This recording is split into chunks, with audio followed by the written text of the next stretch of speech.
ਅਖਾਣ ਤੇ ਮੁਹਾਵਰੇ ਸਾਡੀ ਜ਼ੁਬਾਨ ਨੂੰ ਸੋਹਣਾ ਬਣਾ ਦਿੰਦੇ ਨੇ। ਇਹ ਸਾਡੇ ਵਡਕਿਆਂ ਦੀਆਂ ਸੱਚੀਆਂ ਗੱਲਾਂ ਨੇ ਜੋ ਥੋੜ੍ਹੇ ਲਫ਼ਜ਼ਾਂ ਵਿੱਚ ਵੱਡਾ ਮਤਲਬ ਦੱਸ ਦਿੰਦੇ ਨੇ। ਇਹਨਾਂ ਨਾਲ ਗੱਲ ਕਰਨ ਦਾ ਸਵਾਦ ਵੱਧ ਜਾਂਦਾ ਹੈ ਅਤੇ ਸਾਡੀ ਰਹਿਤਲ ਅਤੇ ਪਛਾਣ ਵੀ ਹੁੰਦੀ ਏ। ਅਖਾਣ ਨਾਲ ਬੰਦੇ ਨੂੰ ਸਮਝਾਉਣਾ ਸੌਖਾ ਹੋ ਜਾਂਦਾ ਹੈ। ਇਹਨਾਂ ਤੋਂ ਬਗੈਰ ਪੰਜਾਬੀ ਬੋਲੀ ਬੜੀ ਅਧੂਰੀ ਲੱਗਦੀ ਏ। ਅਖਾਣਾਂ ਨੂੰ ਲੋਕ ਦਾਨਿਸ਼ ਵੀ ਕਿਹਾ ਜਾਂਦਾ ਹੈ। ਲੋਕ ਦਾਨਿਸ਼ ਦਾ ਮਤਲਬ ਲੋਕਾਂ ਦੀ ਅਕਲ, ਆਮ ਲੋਕਾਂ ਦੀ ਸਮਝ ਅਤੇ ਬੁੱਝ ਏ। ਅਖਾਣ ਅਸਲ ਵਿੱਚ ਲੋਕ ਦਾਨਿਸ਼ ਦਾ ਹੀ ਹਿੱਸਾ ਨੇ।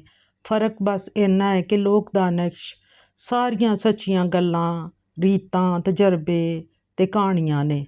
ਅਖਾਣ ਲੋਕ ਦਾਨਿਸ਼ ਨੂੰ ਇੱਕ ਛੋਟੇ ਪੱਕੇ ਜੁਮਲੇ ਵਿੱਚ ਆਖਣ ਦਾ ਨਾਂ ਹੈ। ਯਾਨੀ ਹਰ ਅਖਾਣ ਲੋਕ ਦਾਨਿਸ਼ ਹੈ, ਪਰ ਹਰ ਲੋਕ ਦਾਨਿਸ਼ ਅਖਾਣ ਨਹੀਂ ਹੁੰਦੀ। ਲੋਕ ਦਾਨਿਸ਼ ਵਿੱਚ ਗੀਤ, ਪਹੇਲੀਆਂ, ਟੋਟਕੇ ਵੀ ਆ ਜਾਂਦੇ ਨੇ। ਪਹਿਲੀ 2 ਵੀਡੀਓ ਵਿੱਚ ਕੁਝ ਅਖਾਣ ਦਾ ਵੇਰਵਾ ਕੱਢਿਆ ਸੀ ਅਤੇ ਅੱਜ ਮੈਂ ਕੁਝ ਹੋਰ ਅਖਾਣ ਦਾ ਮਤਲਬ ਅਤੇ ਉਹਨਾਂ ਦੀ ਤਸ਼ਰੀਹ ਤੁਹਾਨੂੰ ਦੱਸਣੀ ਆ। ਅਤੇ ਸਾਡਾ ਅੱਜ ਦਾ ਪਹਿਲਾ ਮੁਹਾਵਰਾ ਹੈ, ਜਿਹਦੇ ਘਰ ਦਾਣੇ ਉਹਦੇ ਕਮਲੇ ਵੀ ਸਿਆਣੇ। ਜਿਹੜਾ ਬੰਦਾ ਖਾਂਦੇ ਪੀਂਦੇ ਅਤੇ ਅਮੀਰ ਘਰ ਵਿੱਚ ਪੈਦਾ ਹੁੰਦਾ ਹੈ, ਉਹ ਭਾਵੇਂ ਅੱਧਾ ਪਾਗਲ ਅਤੇ ਕਮਲਾ ਹੀ ਹੋਏ, ਲੋਕ ਉਹਦੀ ਗੱਲ ਬੜੇ ਧਿਆਨ ਨਾਲ ਸੁਣਦੇ ਨੇ। ਅਤੇ ਕੋਈ ਮਾੜਾ ਬੰਦਾ, ਗਰੀਬ ਬੰਦਾ, ਭਾਵੇਂ ਕਿੰਨੀਆਂ ਹੀ ਅਕਲਾਂ ਅਤੇ ਸਮਝਾਂ ਵਾਲਾ ਹੋਏ, ਕੋਈ ਵੀ ਉਹਦੀ ਗੱਲ ਨੂੰ ਗੌਰ ਨਾਲ ਨਹੀਂ ਸੁਣਦਾ। ਅਤੇ ਇਸ ਲਈ ਕਿਹਾ ਜਾਂਦਾ ਹੈ ਕਿ ਜਿਹਦੇ ਘਰ ਦਾਣੇ ਉਹਦੇ ਕਮਲੇ ਵੀ ਸਿਆਣੇ। ਯਾਨੀ ਅਮੀਰ ਬੰਦਾ ਜਿਹੜਾ ਹੈ ਉਹਨੂੰ ਅਕਲਮੰਦ ਵੀ ਸਮਝਿਆ ਜਾਂਦਾ, ਲੇਕਿਨ ਗਰੀਬ ਬੰਦਾ ਭਾਵੇਂ ਅਕਲਮੰਦ ਵੀ ਹੋਏ ਅਤੇ ਉਹਦੀ ਕੋਈ ਨਹੀਂ ਸੁਣਦਾ। ਸਾਡਾ ਅਗਲਾ ਅਖਾਣ ਜਾਂ ਮੁਹਾਵਰਾ ਹੈ, ਪੁੱਤਰ ਕਪੁੱਤਰ ਹੋ ਜਾਂਦੇ ਨੇ ਪਰ ਮਾਪੇ ਕਮਾਪੇ ਨਹੀਂ ਹੁੰਦੇ। ਇਸ ਅਖਾਣ ਜਾਂ ਮੁਹਾਵਰੇ ਦਾ ਮਤਲਬ ਇਹ ਵੇ ਕਿ ਮਾਂ ਪਿਓ ਸਦਾ ਮਾਂ ਪਿਓ ਹੀ ਰਹਿੰਦੇ ਨੇ।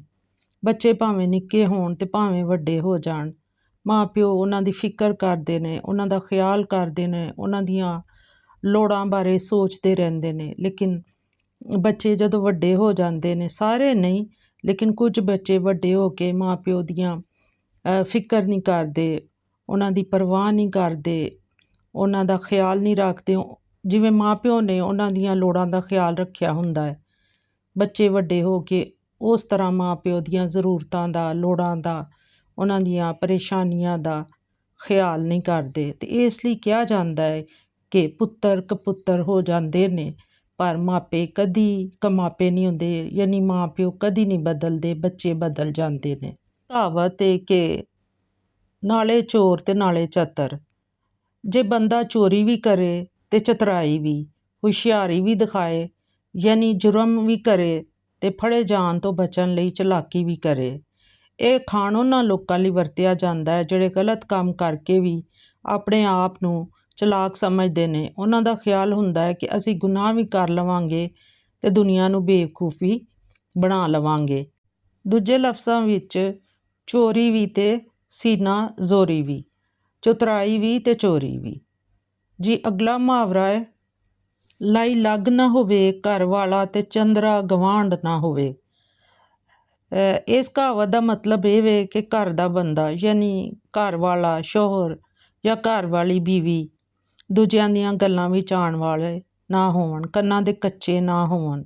ਅਗਰ ਉਹ ਕੰਨਾਂ ਦੇ ਕੱਚੇ ਹੋਣ ਤਾਂ ਜ਼ਿੰਦਗੀ ਅਜ਼ਾਬ ਬਣ ਜਾਂਦੀ ਹੈ। ਇਸੇ ਤਰ੍ਹਾਂ ਅਗਰ ਗਵਾਂਢ ਯਾਨੀ ਹਮਸਾਏ, ਪੜੋਸੀ ਲੜਾਕੇ ਝਗੜਾਲੂ ਹੋਣ, ਰੱਫੜੀ ਹੋਣ ਅਤੇ ਫਿਰ ਵੀ ਇਨਸਾਨ ਦੁਖੀ ਅਤੇ ਪਰੇਸ਼ਾਨ ਹੀ ਰਹਿੰਦਾ ਹੈ।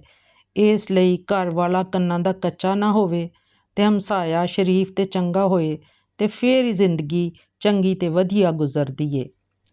ਸਾਡਾ ਅਗਲਾ ਮੁਹਾਵਰਾ ਬੜਾ ਹੀ ਮਜ਼ਾਹੀਆ ਜਿਹਾ ਹੈ ਕਿ 8 ਪੁੱਤਰ ਅਤੇ 18 ਪੋਤਰੇ, ਹਾਲੀ ਵੀ ਬਾਬਾ ਘਾਹ ਖੋਤਰੇ। ਘਾਹ ਖੋਤਰਨ ਦਾ ਮਤਲਬ ਸਾਡੀ ਨਵੀਂ ਨਸਲ ਨੂੰ ਤਾਂ ਨਹੀਂ ਪਤਾ ਹੋਣਾ, ਅਤੇ ਘਾਹ ਵੱਢਣ ਨੂੰ ਕਹਿੰਦੇ ਨੇ, ਯਾਨੀ ਮਿਹਨਤ ਮਜ਼ਦੂਰੀ। ਅਤੇ ਇਸ ਅਖਾਣ ਦਾ ਮਤਲਬ ਇਹ ਕਿ ਬੰਦੇ ਦੇ ਘਰ ਵਿੱਚ ਭਾਵੇਂ 8 ਪੁੱਤਰ ਹੋਣ, 18 ਪੋਤਰੇ ਹੋਣ, ਮਤਲਬ ਟੱਬਰ ਬਹੁਤ ਵੱਡਾ ਹੋਵੇ, ਪਰ ਜੇ ਉਲਮੀ ਨਲਾਇਕ ਹੋਵੇ ਤੇ ਬੁੱਢੇ ਬਾਬੇ ਨੂੰ ਹੀ ਕੰਮ ਕਰਨਾ ਪੈਂਦਾ ਏ। ਇਹ ਅਖਾਣ ਉਸ ਵੇਲੇ ਬੋਲਿਆ ਜਾਂਦਾ ਹੈ ਜਦੋਂ ਬੰਦੇ ਕੋਲ ਵਸਾਇਲ ਵੀ ਹੋਣ, ਘਰ ਦੇ ਬਹੁਤ ਸਾਰੇ ਬੰਦੇ ਵੀ ਹੋਣ, ਪਰ ਫਾਇਦਾ ਕੋਈ ਨਾ ਹੋਏ। ਔਲਾਦ ਹੁੰਦਿਆਂ ਹੋਇਆਂ ਵੀ ਮਾਂ ਪਿਓ ਨੂੰ ਮਿਹਨਤ ਕਰਨੀ ਪਵੇ ਤੇ ਘਰ ਦਾ ਸਾਰਾ ਭਾਰ ਚੁੱਕਣਾ ਪਵੇ। ਤੇ ਇਹ ਸਨ ਅੱਜ ਦੇ 5 ਮੁਹਾਵਰੇ ਤੇ ਅਖਾਣ। ਅਗਲੀ ਵੀਡੀਓ ਵਿੱਚ ਕੁਝ ਹੋਰ ਮਸ਼ਹੂਰ ਤੇ ਚੰਗੇ ਅਖਾਣ ਲੈ ਕੇ ਹਾਜ਼ਰ ਹੋਵਾਂਗੀ।